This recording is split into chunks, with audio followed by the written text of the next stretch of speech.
देखो बेटा question number 17 आपका स्टेटमेंट मैंने राइट डाउन कर दी है। अब इसको देखो करते हैं सोल्व। ऐसे क्वेश्चन आपने बहुत ज्यादा कर लिए हैं और कर भी सकते हो इस क्वेश्चन को, फिर भी मैं करा रही हूँ। इस ब्रैकेट को हमें बस ये ब्रैकेट के अंदर है, हमें इनको क्या करना है, ओपन करना है और फिर इसको क्या करना है, ऐड करना है। देखो ये ब्रैकेट में -172 लिख सकते हो इसको, -40 बेटा +5 -425 बेटा -275 और +600 और +15, क्योंकि माइनस माइनस क्या हो जाएगा, प्लस हो जाएगा। अब देखो इसमें जितने भी जो माइनस के हैं उनको कर लो अलग, ये सारे क्या है माइनस के हैं, और जो पॉजिटिव है उनको कर लो बेटा अलग, ठीक है। जो पॉजिटिव में है उनको कर लो अलग और इनको ऐड कर दो। ये जो आएंगे ये भी तो माइनस माइनस वाले भी सारे क्या होंगे, ऐड होंगे। अभी पहले ही पता चल रहा है इसके इन दोनों सभी को ऐड करोगे तो ज्यादा आएंगी, ठीक है। तो अब क्या करोगे कि जो बड़ी संख्या है आपको पता है कि सब्ट्रैक्ट होंगे साइन भी किसका आएगा, माइनस का ही आएगा। तो इसको आप सोल्व कर सकते हो। क्वेश्चन नंबर 18 देखो, 19 मैंने स्टेटमेंट नीचे लिख रखी है, इसको बाद में समझाऊंगी मैं। क्वेश्चन नंबर 18 देखो, इन क्विज शो में team score the following score. Quiz show में सभी ने ये स्कोर किए हैं तो -20 -20 -30 -25 -10 0 -20 और 10, ठीक है बेटा, ये स्कोर किए हैं। अब बता रहे टोटल स्कोर बताना है इस टीम का। टोटल स्कोर करना है तो इसका मतलब सीधी सी बात है बेटा, आप इन सबको क्या करोगे, ऐड करोगे। -20 +20 +5 -10 +0 का कोई इफेक्ट नहीं पड़ता है, -20 और +10। सोल्व कर सकते हो, इसको ऐड करना है बेटा, कर सकते हो आप। माइनस माइनस के अलग से कर लेना और प्लस प्लस के अलग से लिख लेना। अब देखो क्वेश्चन नंबर 19, ये है स्टेटमेंट क्वेश्चन नंबर 19 की। क्वेश्चन नंबर 19 में एक्स और वाई हमें बताना है। जो ये एक्स और वाई है ये हमें पता नहीं है, हमें बताना है और फिर इसका क्या करना है, सम करना है। हमें सिर्फ इतनी चीजें क्या है, ये इन्होंने ये चीजें गिवन कर रखी है कि इसको एक्स कह रहे हो, इसको वाई कह रहे हो, लेकिन ये नहीं पता है कि एक्स है क्या, वाई है क्या। और जब एक्स और वाई निकल जाए तो उनका क्या करना है, सम करना है। अब देखो लेकिन एक चीज और गिवन दे रखी बेटा, मैं सीधी नंबर लाइन लिखती हूँ तो मैं 0 से स्टार्ट करती हूँ, 1 2 लिख देती हूँ, मुझे पता चल जाता है उस चीज से। लेकिन यहाँ मैं किसी को भी 0 नहीं मान सकती, मुझे नहीं पता है 0 कहाँ है, ठीक है। लेकिन एक चीज दे रखी है 300 क्या है, सेम है। सॉरी बेटा 8 की जगह 7। इसकी जो फर्स्ट 4 टर्म है ये क्या है, सेम है, ठीक है। लेकिन लास्ट टर्म देखो 240 नहीं है, 040, ठीक है। अब देखो लास्ट 3 टर्म, यहाँ क्या है 40 है और लास्ट 3 में इसमें क्या है 100 है, ठीक है। लेकिन ये कह रहा है कि ये जो 40 है और ये क्या है 100 है। अब हम क्या करेंगे, मुझे ये अगर मुझे इनका गैप डिस्टेंस पता चल जाए कि ये कितनी ये क्या है तो मैं निकाल सकती हूँ ना मैं क्या, अगर मुझे इनकी क्या पता चल जाए बेटा, अगर मुझे ये दोनों इनकी जो डिस्टेंस है मुझे ये पता चल जाए ये कितना है तो मैं निकाल सकती हूँ। लेकिन अगर मैं यहाँ और यहाँ इतनी निकाल लूं, इतनी निकालने के लिए मुझे इन दोनों को क्या करना पड़ेगा, सब्ट्रैक्ट करना पड़ेगा। सब्ट्रैक्ट करोगे तो क्या आएगा 60, मतलब इन दोनों के बीच में 60 है ना, तो इसका मतलब 60 है तो क्या होगा बेटा 20 का होगा। किसका होगा 20 का, ये 20 40 और 60 तभी तो है। क्योंकि देखो बेटा जब आप 40 में 20 ऐड करोगे तो 60 हो जाएगा, यहाँ 60 आ जाएगा, यहाँ से फिर 20 ऐड करोगे तो 80 हो जाएगा बेटा, फिर 20 ऐड करोगे तभी तो 100 होगा। इसका मतलब यहाँ इन दोनों में कितनी डिफरेंस है 20 का। अब देखो मुझे पता चल गया कि इनका डिफरेंस कितना है 20, तो इसका मतलब यहाँ भी तो 20 होगा। तो इससे पहले कौन सा आएगा, ये यहाँ 40 है, यहाँ क्या है बेटा 40, तो ये जो नेक्स्ट होगी वो क्या होगी 20, उससे जो नेक्स्ट होगी वो क्या होगी 0 होगी, ठीक है। उससे जो नेक्स्ट होगी फिर उसमें 20 सब्ट्रैक्ट कर देना, फिर उसमें क्या होगी, उसमें फिर से 20 माइनस कर दोगे तो क्या आ जाएगा x आ जाएगा। आपकी y की भी निकल गई और x की भी निकल गई, उन दोनों को क्या कर दोगे, ऐड कर दोगे। मैं अगेन रिपीट कर रही हूँ बेटा आपको, देखो आप 20 सब्ट्रैक्ट कर रहे हो तो 80, फिर 20 कर रहे हो तो 60, फिर 20 कर रहे हो तो अभी तो 40 आ रहा है, फिर 20 करोगे तो 20 आ जाएगा, फिर 20 करोगे तो 100 आ जाएगा, फिर 20 लेस करोगे तो आपके पास y की तो आएगी, फिर 20 माइनस करोगे, फिर 20 माइनस करोगे तो आपके पास x भी आ जाएगा और x प्लस वाई निकालना है। कर सकते हो ना सोल्व? नहीं होगा तो मुझसे डाउट टाइम पूछ लेना, ठीक है। नेक्स्ट देखो आपका क्वेश्चन नंबर है 20, a plus B plus C plus D is equal to 2012 दे रखा है, ठीक है बेटा।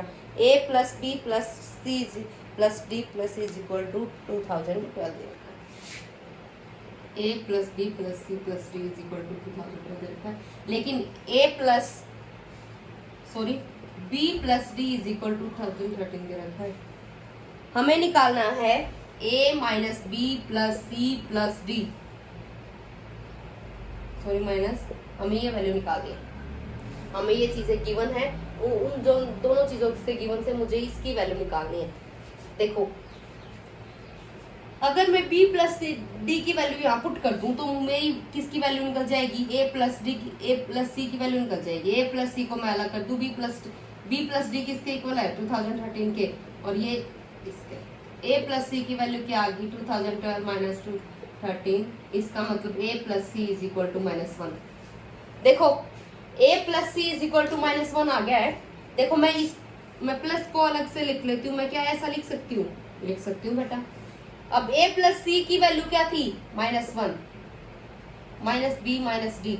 अब देखो b प्लस डी की वैल्यू कितनी थी, b प्लस डी इतना, अगर मैं माइनस से मल्टीप्लाई कर दूं माइनस बी माइनस डी और माइनस 2013 लिख दूं, कोई प्रॉब्लम है? नहीं है, माइनस से मल्टीप्लाई कर सकते हो क्योंकि वो तो कैंसिल आउट हो जाएगा, ठीक है। तो यहाँ देखो बेटा बी माइनस डी की वैल्यू कितनी आ गई 2000, रख दो, क्या आ जाएगा 14 आ जाएगा। ओके बेटा, ठीक है, सोल्व कर सकते हो ना। नेक्स्ट देखो, सोल्व कर सकते हो, करा ही दिया है। नेक्स्ट देखो question 21, which of the following represent of the number of the operation on the, ऐसा क्वेश्चन आपने किया हुआ है, करोगे, मैं इसको नहीं करा रही हूँ, करोगे आप इसको, इस क्वेश्चन को, ठीक है। क्योंकि जीरो में आप क्या सब्ट्रैक्ट कर रहे हो, -2 सब्ट्रैक्ट कर रहे हो, फिर माइनस में फिर -3 सब्ट्रैक्ट कर रहे हो तो निकाल सकते हो, ठीक है। उसके बाद है 22 क्वेश्चन, अरुण है 125 सेविंग इन अकाउंट। अरुण ने क्या कर लिया, आपको उसके अकाउंट में 125 रुपए है, ये विड्रॉ कर देता है चेक ऑफ ₹117 का, 117 का चेक निकाल लेता है, फिर उसके बाद डिपॉजिट कर देता है 45, फिर उसके बाद अनदर विड्रॉ कर लेता है 69 का। Find the amount left in the account, उसके अकाउंट में कितने रुपए बचते हैं। बेटा ऐसा क्वेश्चन आपने किया हुआ है, फिर करा रही हूँ, फिर भी अमाउंट उसने सेव, उसके पास कितनी है, सेविंग उसके पास कितनी है 125 रुपीज की है। उसके बाद उसने विड्रॉ किया है, अमाउंट विड्रॉ, स्टेटमेंट कैसे लिखोगे, अमाउंट विड्रॉ 177, अमाउंट उसके पास कितना बच गया उसने निकालने के बाद, अमाउंट लेफ्ट, इसका मतलब 125 माइनस 117, तो क्या जाएगा बेटा 8 रुपए। उसके पास निकालने के बाद इतने रुपए बच गए, फिर उसने डिपॉजिट करती है, अमाउंट डिपॉजिट, अमाउंट कितने डिपॉजिट किए हैं 45, 8 में 45 ऐड करोगे तो कितना आ जाएगा 53, इसका मतलब उसके पास 53 रुपए हो गए।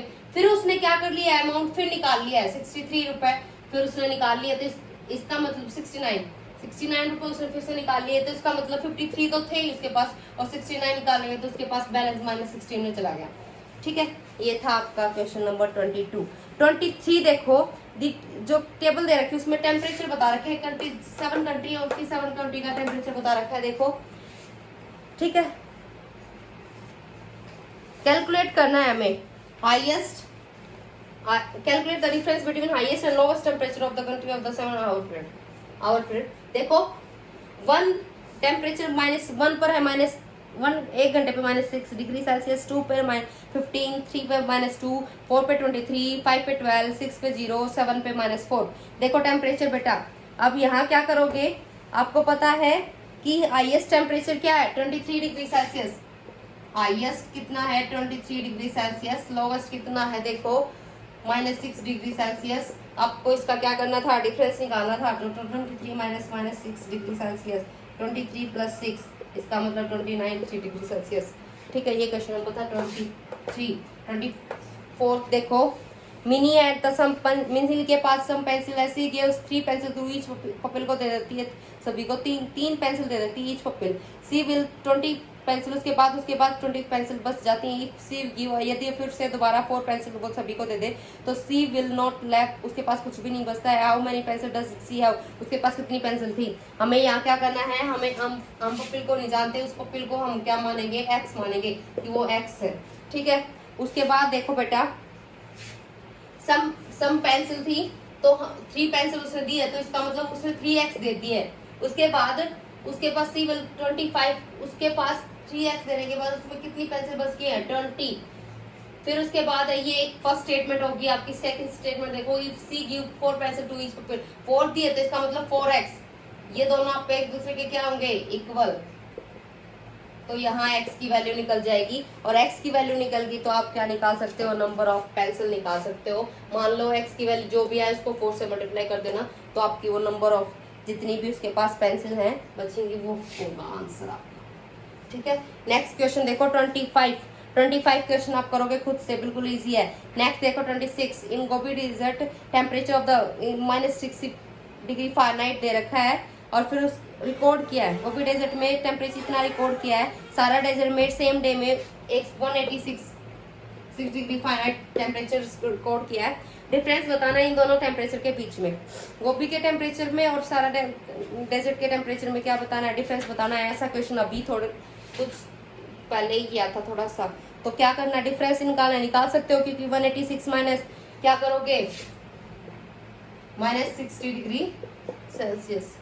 ठीक है, सेल्सियस नहीं देखा, फ़ारेनहाइट में दे रखा है, निकाल देना इसको। ठीक है, नेक्स्ट क्वेश्चन देखो 27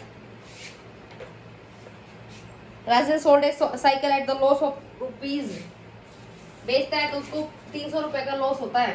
ठीक है, इफ हैड सोल्ड इट उसने कितने में बेचा था 3000 रुपीज में, इसका मतलब एसपी सेलिंग प्राइस उसका कितना है 3000 है। He would had made a profit उसको कितना हुआ है 600 का।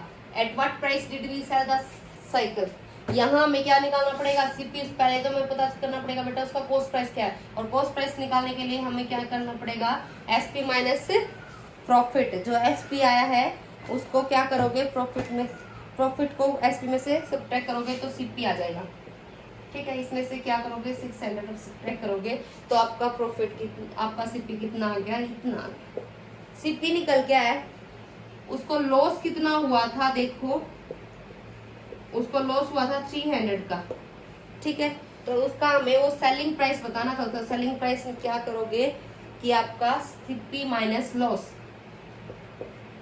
ठीक है बेटा 2100, तो सेलिंग प्राइस क्या आ गया 2100 रुपये आ गया। आपका चैप्टर हो गया कंप्लीट। नेक्स्ट चैप्टर स्टार्ट करेंगे नेक्स्ट लेक्चर में।